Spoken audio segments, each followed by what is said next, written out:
Hai,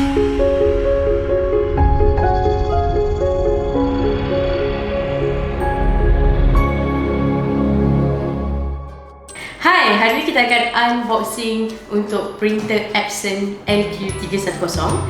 Okay, printer ini kita akan gunakan untuk print consignment note. So kami di Squarelet akan bantu anda start daripada kita unboxing kotak Epson ni sampai ke paper untuk setting paper size nanti. So jom, sebelum kita unboxing, apa yang perlu pada anda adalah gunting ataupun pisau. Okay, jom kita unboxing sekarang.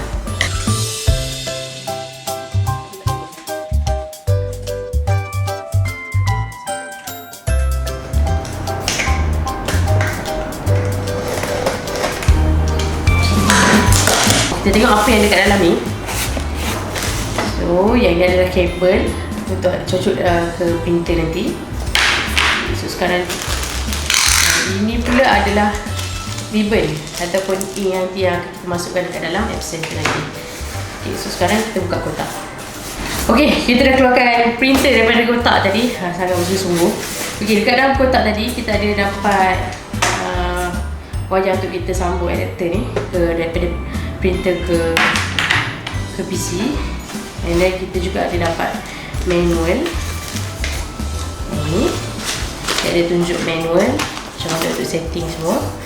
Kemudian yang paling penting adalah printer driver.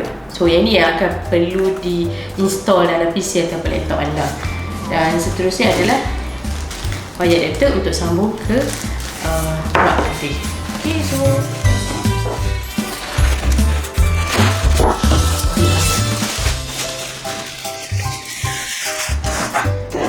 okay, so inilah rupa printer dia macam ni.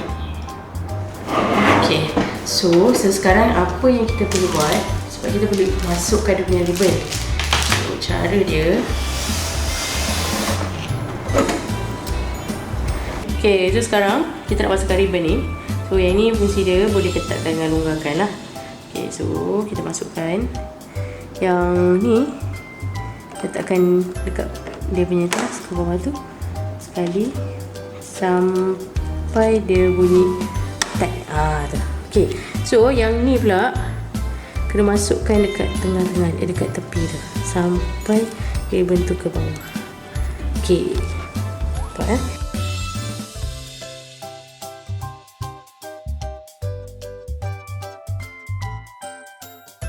So yang fungsi yang ni anda boleh ketatkan atau longgarkan lah. So nanti tulisan tu dia akan di print dekat atas ribbon tu. Okay, so sekarang saya akan tunjukkan cara test print ni berjaya pula. Okay, jom.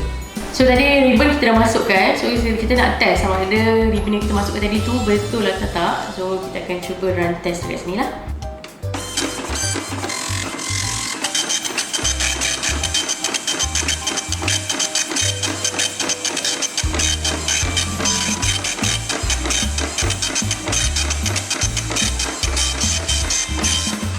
Okay, so dah berjaya print. So maknanya ribbon yang kita masukkan tadi dah betul.